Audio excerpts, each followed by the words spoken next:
Okay, I have successfully returned. I forgot to silence my mobile phone, which rang during the class hours as apologies to disrupt the class.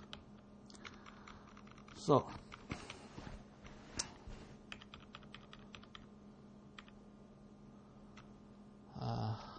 actually I have some emergent problem, so I have not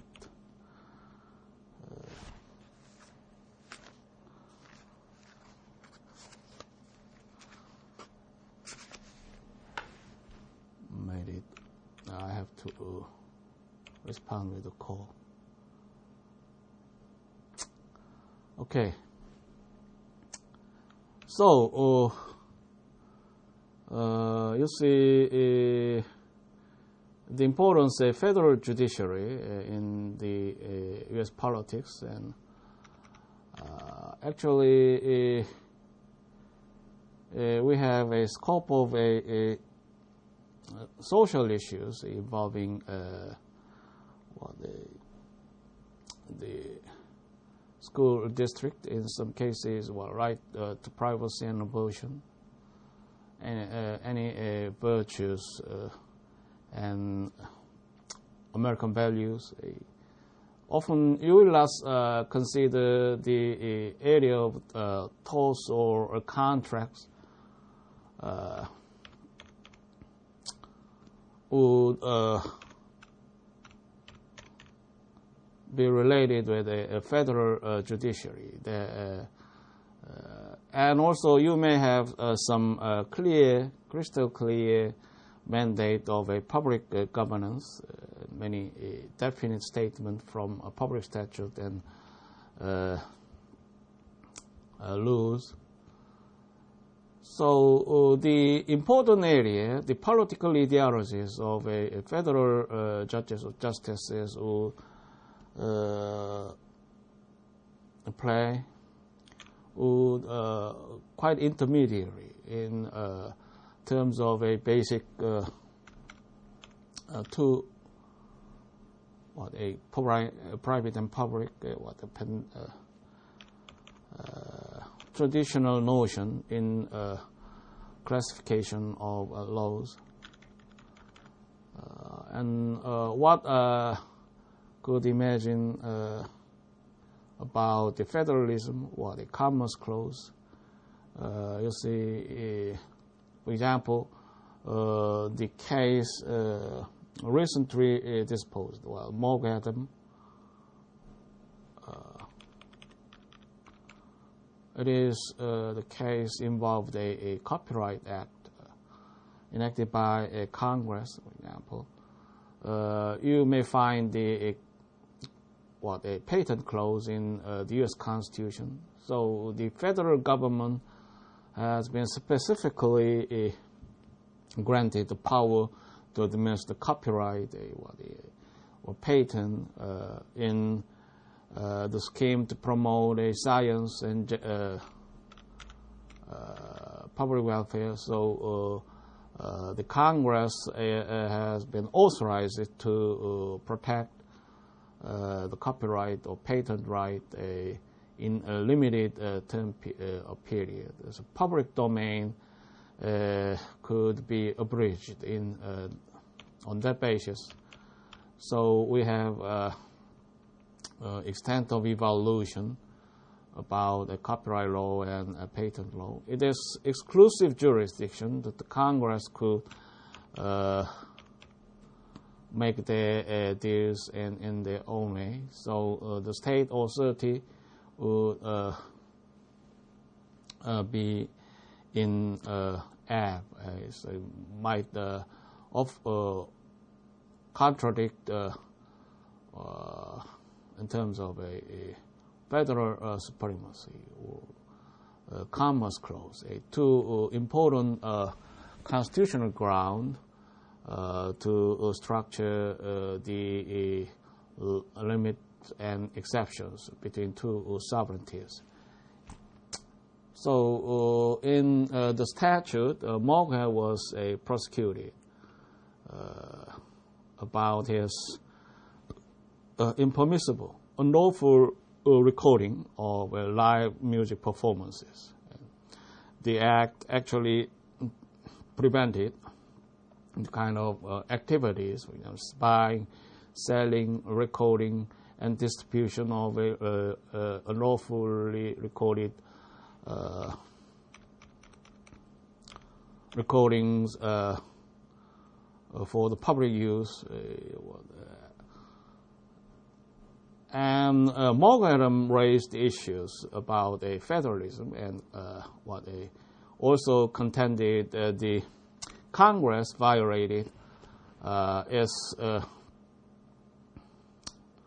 scope of empowerment, framed by the Constitution.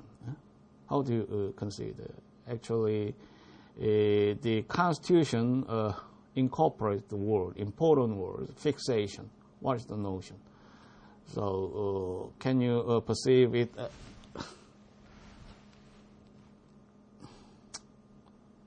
The unlawful recordings as fixation within the meaning of a constitutional provision? Arguably, it may deviate from the limit of a constitutional provision.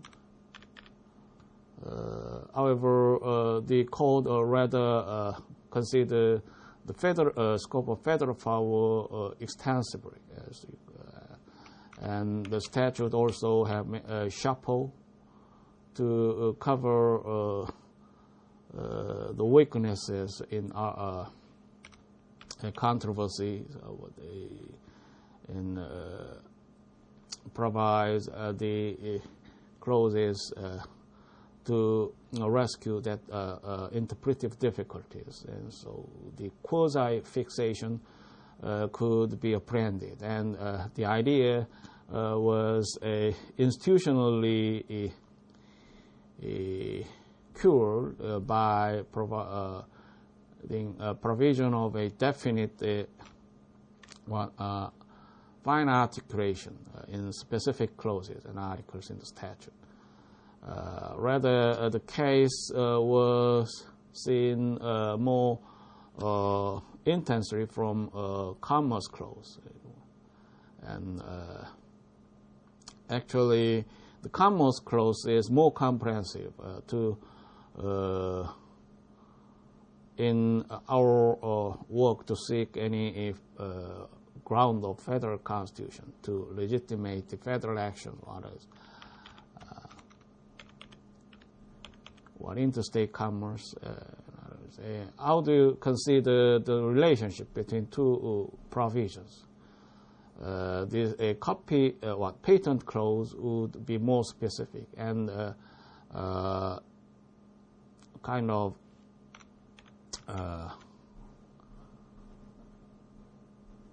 a narrow reading.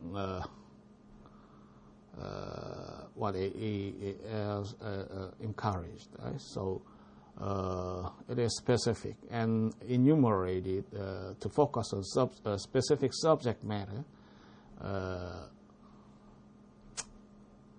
And if we consider the exercise of power would go out of its ambit, then how can we ascertain the effect of Commerce Clause? Of course, that could be dual and multi-layered to invoke it federal jurisdiction. So, arguably, not independent, independent to find a separate ground for federal power. So the court actually legitimate the statute on the Commerce Clause also. Actually, this classic document, many noble words from earlier period in republics. So we have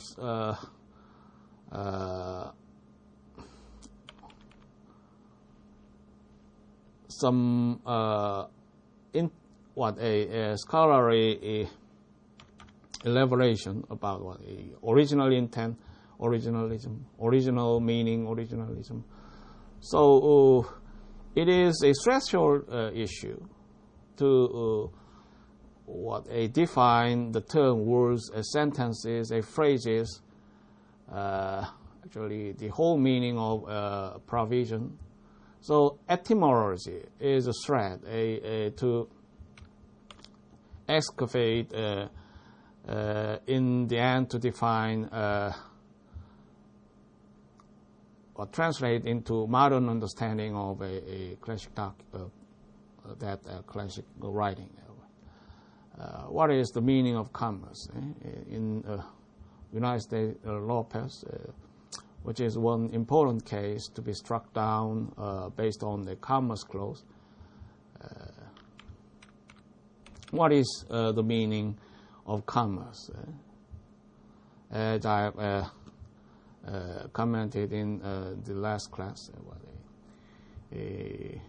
does it include a production activity?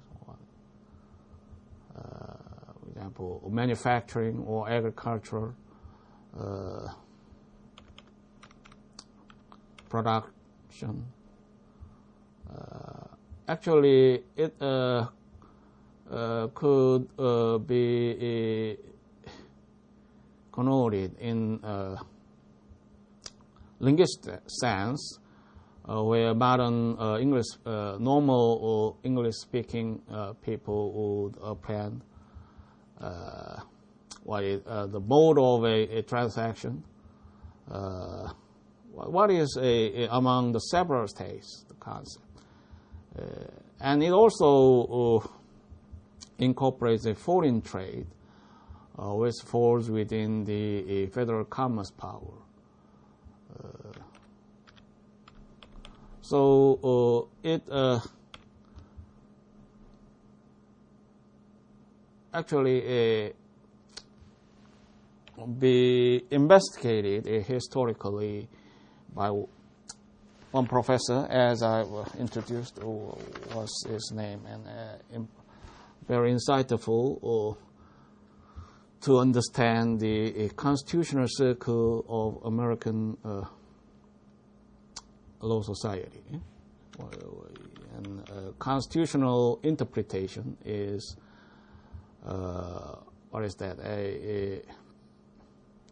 is one dimension we need to respond with. Original meaning is begins as our work to see, and in a deeper process we may put a focus on original intent, how the provision given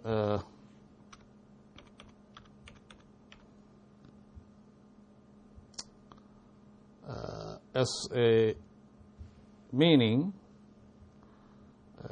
term or defined on that work could be realized in terms of the intent of drafters. It's another dimension to comprise the whole process of constitutional interpretation. And more importantly, the constitutional construction is required, since the meaning or interpretation alone would not enable the administration of justice. So we are now faced with a specific case, which is concrete and realistic in modern context of a dispute and others. So we have to create the law which is meaningful to address challenges and a realistic aspect of that controversy. Then the process of constitutional construction is highly absolute demanding to shape alternatives of rules. How then we complete the work of constitutional interpretation? So we know its meaning and intent of a constitutional drafters. And actually that is a complicated process, you see, and historical evidence is very important. For example, Federalist Papers, documents of a ratification process which might be placed in the shelves of government as historical evidence, and other many circumstantial documents to support any one way of understanding what is hiding.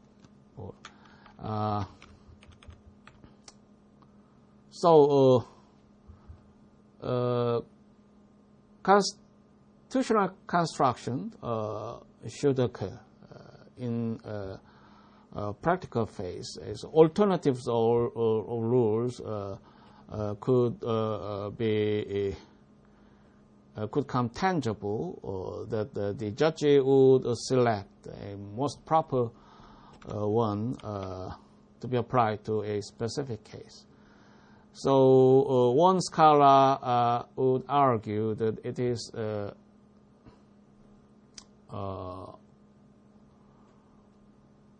massively political in nature and characteristics, the constitutional constitution. That is, in a comparison with a linguistic approach, original meaning, original intent. So two phases for the constitutional scholars and jurors, and that would be less relevant in Korean case, since the constitutional history in Republic of Korea is rather shorter. But that is one way to recourse in the area of province of a judicial work often. So actually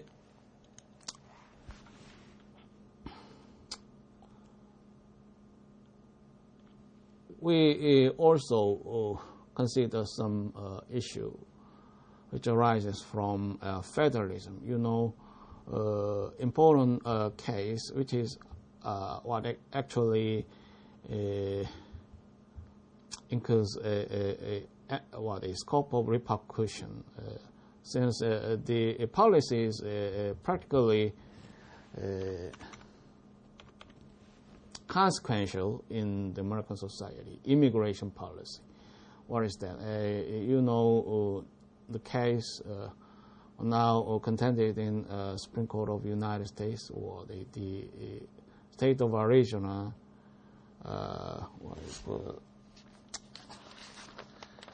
what enacted some statute. The state of Arizona is border state against a foreign nation, so one of a allegedly worse state about the problems and travelers from illegal aliens. So the Senate bill incorporated an array of a effective measure, which is forcible and must, in some cases, might be prejudicial in high chances. So these police stop and identification of immigration status was required as a matter of statute law. And as the police also can entertain some exceptions from constitutional commitment, for example, search and seizure, and equal protection of laws could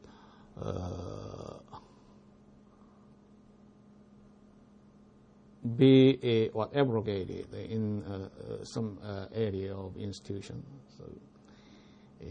So what as public skepticism arose, for example, many civic groups, activists. So actually, the statute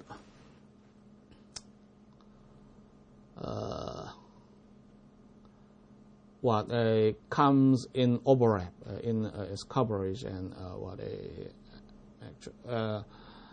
with a federal scope of authority. Immigration policy traditionally noted to fall within the federal class. And the federal government would be ineffective since they would be positioned in a favorable status. They are more ready to consider the diplomatic aspect of matters and how the uniformity in response with the immigration issue need to be ensured in the assertion. So preemption doctrine, what actually flows in due course about federal supremacy and others. Actually, both sovereignties would enjoy a ample scope of authority unless the contradiction would occur. So the intervention of federal supremacy clause often could be narrowed in a practical context. Its consequence is minimal, even if we emphasize the overlap would lead to preemption or overhaul of state measures of the kind of. So quite delicate. The state authority may invent their own policy very comprehensively by avoiding the federal mandate. In any case, the American Society of Fair Rights, for example, many is Hispanic. Actually, one practical elements now merits a scope of public attention in the American society, and the Arizona state actually is one experiment subject in this case. They have to spend many social expenses, social-related expenses, how to educate the children of illegal aliens, and how to housing, for example, and how to discourage it, a permanent settlement. So immigration policy actually entails a scope of sketching policies you consider. And the statute also provides the sanction or criminal penalty, which would be light, however, for the unlawful employers. So actually, they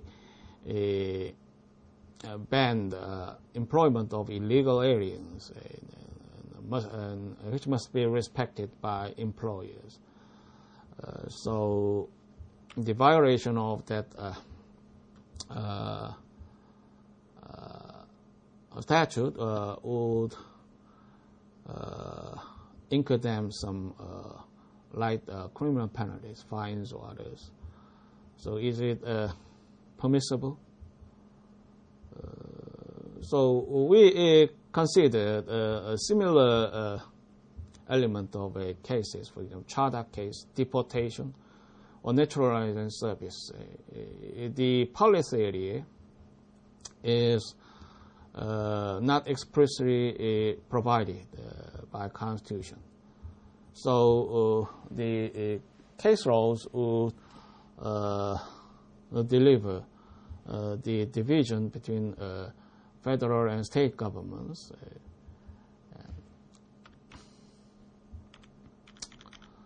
How would you distinguish the immigration issue from naturalization or a deportation case?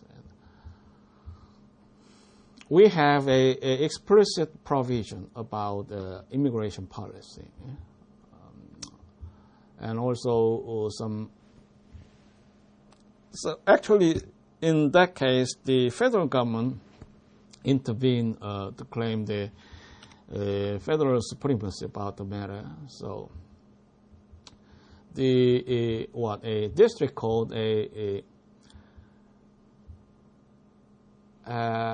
invalidated 5 of 6 counts, 5 of 6 provisions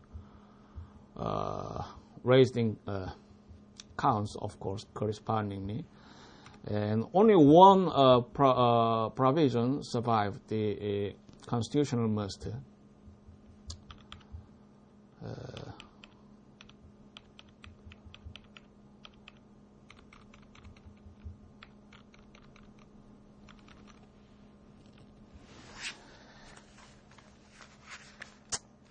And one recent case also demonstrates the importance of a federal judiciary. Hugh Copperton versus ATMS Coal Company. The case exposes a very interesting scope of a episode about a political election of state judges and some allegation to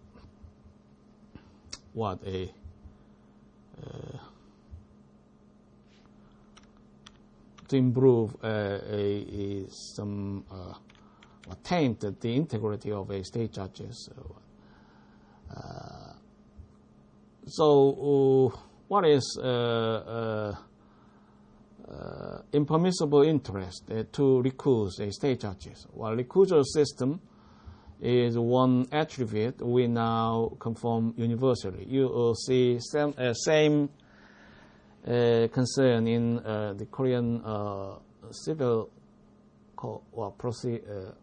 procedural. In this case, this justices of a state of Virginia were alleged to be bribed. It actually not crystal clear if it can attribute as bribe the political, a financial mobilization in the process of an election. So the case would enable us to understand process of a judicial election. As I've said, you see many ways to select the state judges, and often popular election is prevailing method. So very gray area between corruption and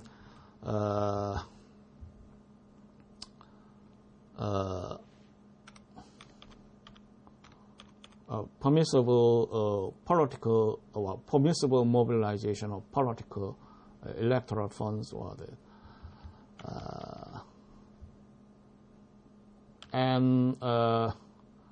the case involved a kind of class action to claim. But actually, they initially succeeded in obtaining a favorable judgment, and the situation turned blurred if the interest justice is a cheap force to decide a case. And eventually, a certiorari was granted to bring the case into the review of a Supreme Court.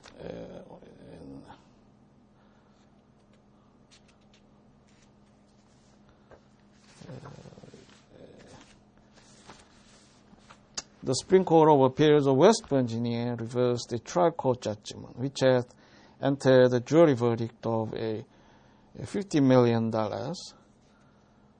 what a tremendous amount of a jury verdict actually may bring the enterprises going to bankruptcy eventually, as highly effective. And the jury awarded the petitioners Hugh Carpenton, Harmon Development, the sum of $50 million in compensatory and punitive damages. So we have a system of punitive damages in United States context, and actually that is one issue to be constitutionally challenged in little attention within the United States. However, you see one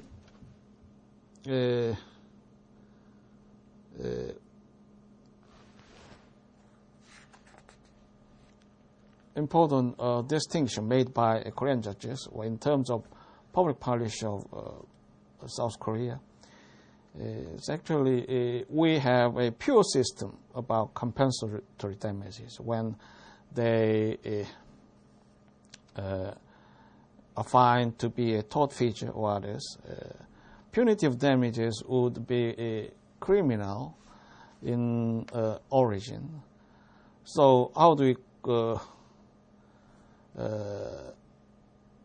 be a barbarian in some sense to have mixed both different elements of a legal system?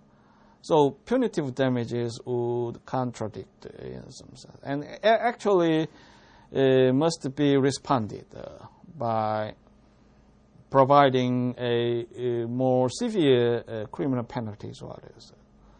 Can you find a replacement?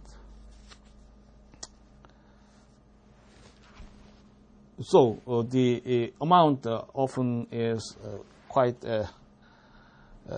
aggravated. What a astronomical number of damages, devastating to the enterprises. And in June 2004, the state trial court denied massive post-trial motions challenging the verdict and the damages award, finding the mess intentionally acted in utter disregard Carpenton's rights and ultimately destroyed the Carpenton's businesses, because after conducting cost-benefit analysis, Massey concluded it was his financial interest to do so. And pending the suit and through the process of appeal, and actually it was relegated to the Supreme Court, a review of a Virginia Supreme Court, and newly elected justice were responsible as a presiding judge or others. So highly be suspect about his impartiality or neutrality. So how do you consider recusal be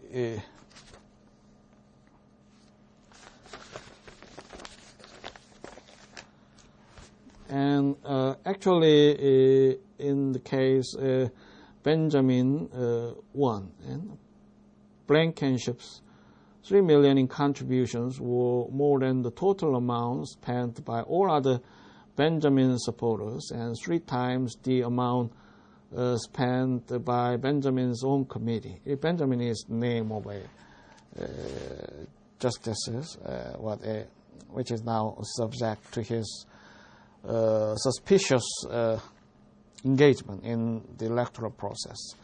And Benjamin won the post. He received 382,036 votes. Macro received a 334,301 votes. So for exhaustive support from Blankenship, who of course is an interest party in this case. We are not sure it could be directly accused of any corruption. Might be permissible acts on the electoral law. What is that? And also we previously considered the federal statute about this issue, how to make it sound and integral, coupled with compassion and sense of justice for the American public. And in this case, Caperton actually saw rehearing, and the parties moved for disqualification of three of the five justices who decided the appeal. Photos had surfaced of Justice Maynard vacationing with Blankenship in the French Liberia while the case was pending. So you may find some due contact the can suspect. And the social actually was granted, and perhaps might be a worst case for the Supreme Court of the United States. And the majority opinion would consider the due process of law, or what is actually the constitutional issue involved in this case. What compels us force the Supreme Court justices to consider the recusal, disqualification of judges should be endorsed in terms of a due process of law. How do you see? We have several dissenting opinions in this case. So over the kind of these cases, I now make a point about this political influence over the American judiciary, and also so we in the last session have surveyed the kind of a sensitive areas of policy and what a school institution or public school and unionism. What is that? And you also have learned the New Deal package, progressive artists. So political ideology would be important. And also in the process now prevailing in the on-call system, we may find scope of political strengths. You consider, for example, the selection of state court judges and the impartiality of court, which should be which should not be tarnished from any bias or prejudice perceived by public. But we also consider the judicial process is also one area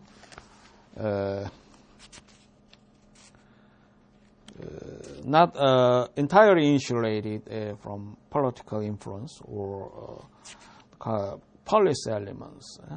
So how to shape the public policy to respond with these subtleties would be important.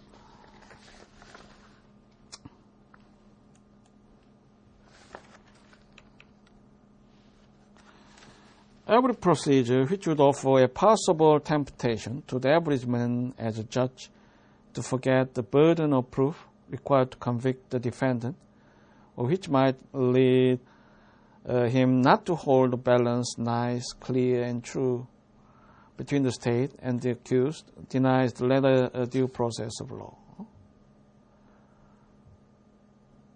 So we have plenty of precedents. For example, attorney. What is the elements to be safeguarded with this vexing provision about a due process of law? It requires disqualification in one case, both because the mayor judges direct pecuniary interest in the outcome and because of his official motive to convict and to graduate the fine to help the financial needs of the village. So you see many institutions constitutionally safeguarded to ensure the independent judiciary. For example, what is a lifetime tenure? And the Constitution also provides that the decreasing of salary, a judge's salary, would be prohibited. And the calls to remove the judges would be limited. The impeachment of a House of Representatives and conviction by the Senate is a unique basis to remove the public office. So enhanced standard was invented actually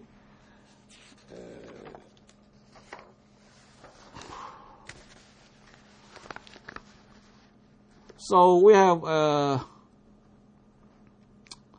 two contradictory commitments in understanding the judiciary. They need to be insulated from political influence. However, they would inextricably be entangled with a political element. What is that? As I have led in the first of this class, the Supreme Court justices are assigned with a respective province to be responsible for. And also they have to travel actively, and they have to responsible for duty station. They have to reside and settle in the manner that they would not disrupt the constitutional responsibility. And on the other hand, there would be a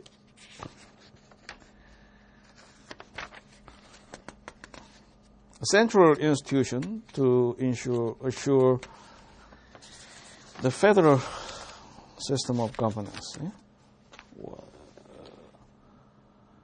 This concern with conflicts resulting from financial incentives was elaborated in World versus Monroville, which invalidated the conviction in another mayor's court. The court in level further clarified the reach of due process clause regarding a judge's financial interest in a case.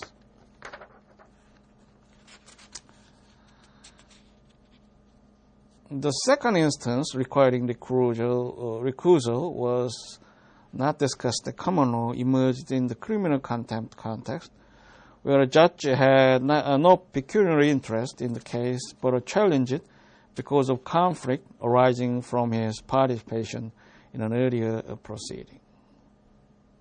This court characterized the first proceeding as a one-man grand jury. So in earlier phases of history,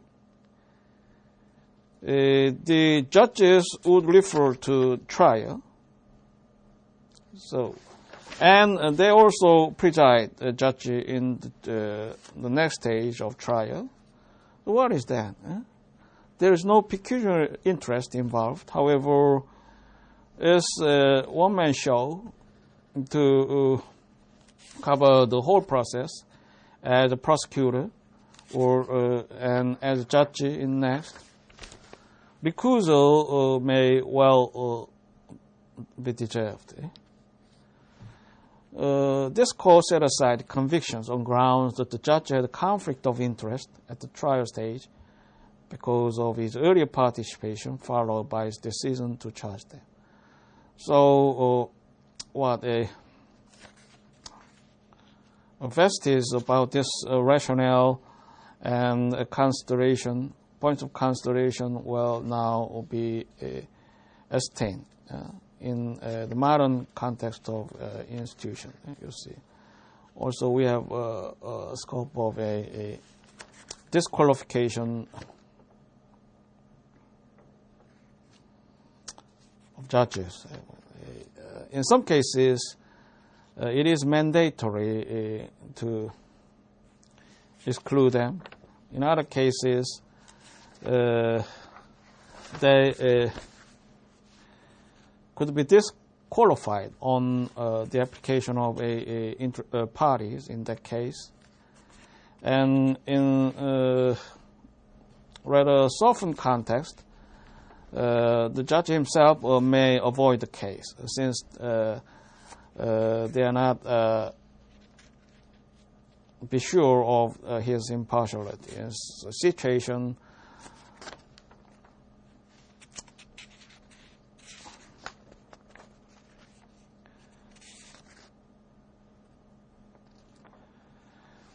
in this case also we may be compelled to consider the influence at issue. Not every campaign contribution by a litigant or attorney creates a probability of bias that requires judge's recusal. But this is an exceptional case. The majority court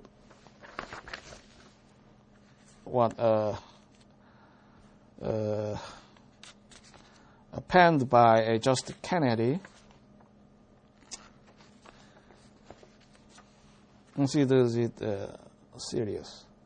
We conclude there is a serious risk of actual bias when a person with a personal stake in a particular case has a significant and disproportionate influence in placing the judge on the case by raising funds or directing the judge's election campaign when the case was pending or imminent.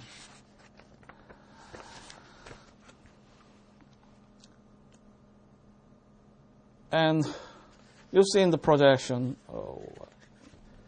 the students in the library who may purge on a reading assignment.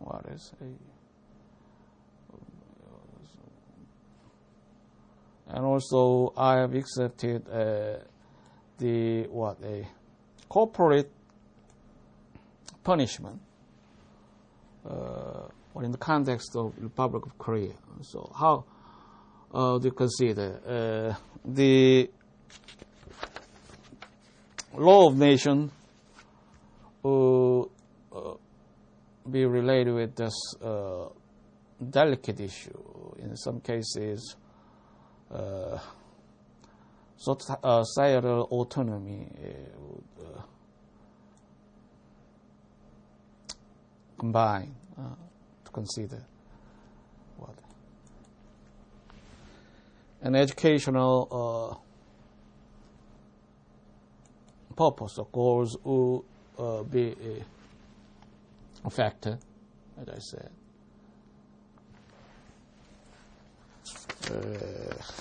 That is also concern for American peers.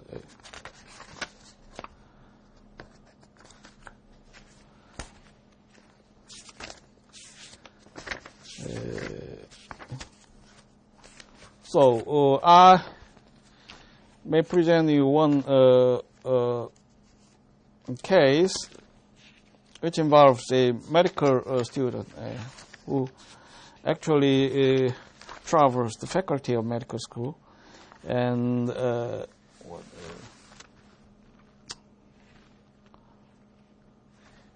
board of curators of the University of Missouri versus Horowitz. Horowitz, in this case, a medical student, was placed on academic probation at the end of first year in medical school for poor clinical performance and a deficiency in personal hygiene. The same situation exists at the end of a second year, and she was dropped from school.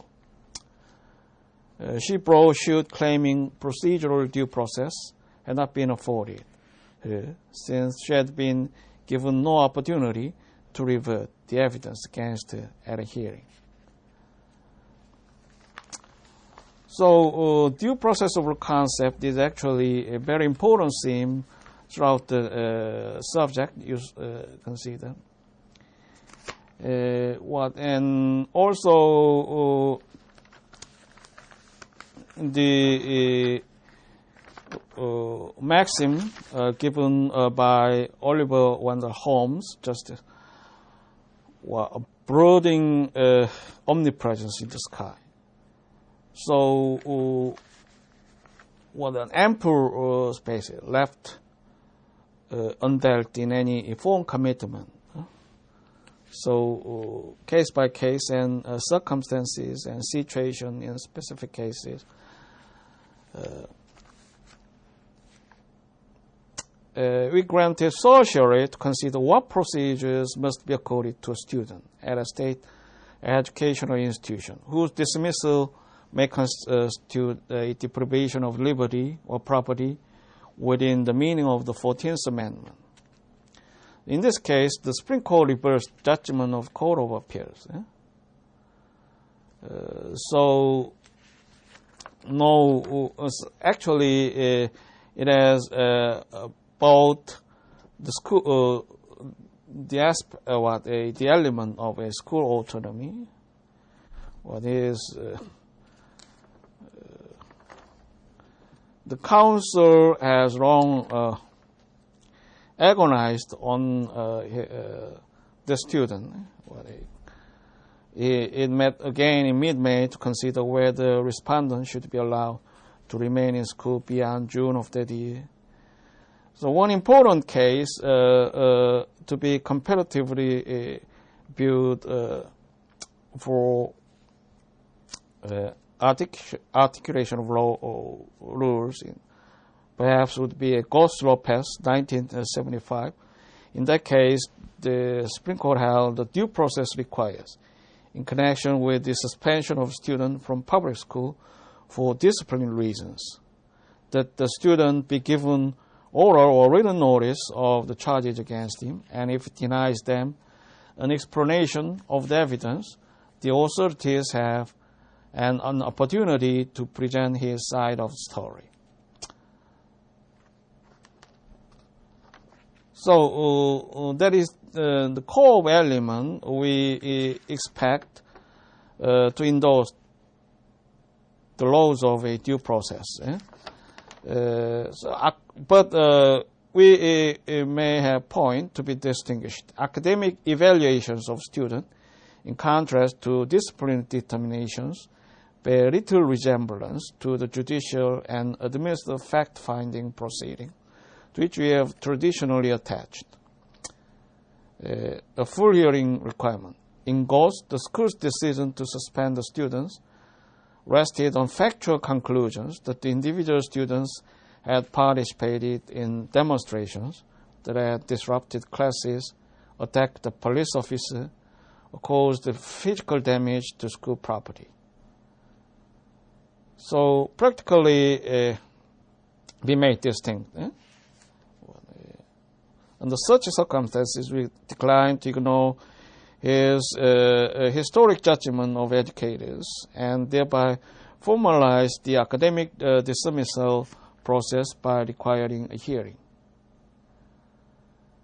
The educational process is not by nature adversary, so it may be perceived more in autonomy of faculty or others.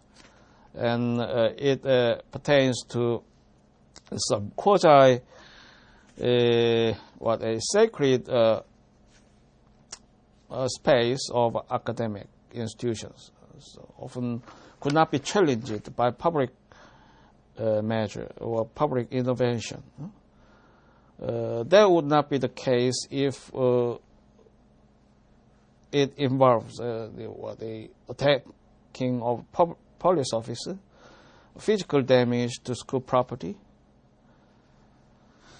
So, in Ghost, the court concluded that the value of some form of hearing in a disciplinary context outweighs any resulting harm to the academic environment.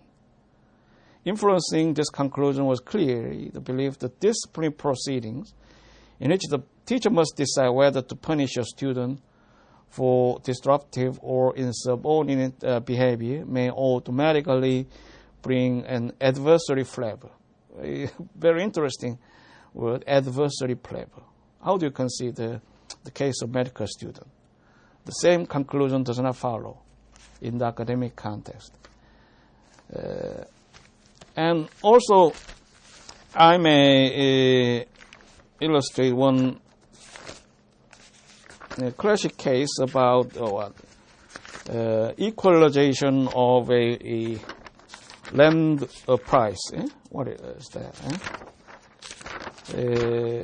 That practice now will also be employed by policymakers of South Korea. And how do you perceive it in classification between adjudicatory proceeding and rulemaking authority? Is it a part of rulemaking concept, or could we see it more properly that it falls within adjudicatory responsibility of it?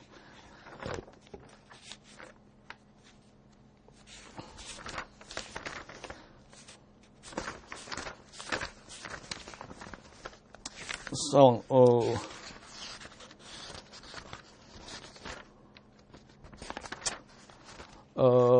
actually, that I have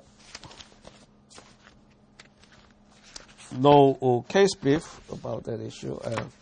What is the state name in that case? In any case, it is a thread to understand the quality of a administrative action. It is informal or formal. Adjudicative process often of both elements would require extensively, given a specific statute about a formal deals. So they have to institute a discipline board in the case of student equalization of land price that would harm a general scope of landowners in that specific statute. So we may perceive it a kind of rulemaking. And in other case, it may be more properly perceived as a judicial process, since the specific harms is fairly concrete, specific, might also be considered in comparison with the people out of that equalization scope. So, how much do we extend due process? The concept of participation, does it require public participation more extensively? Or it falls within a specific class of adjudicatory issue? So due response from the requirement demanded in that aspect. So it at a certain point and left for further review in the next case. Sorry for a delay, and thank you for your attention.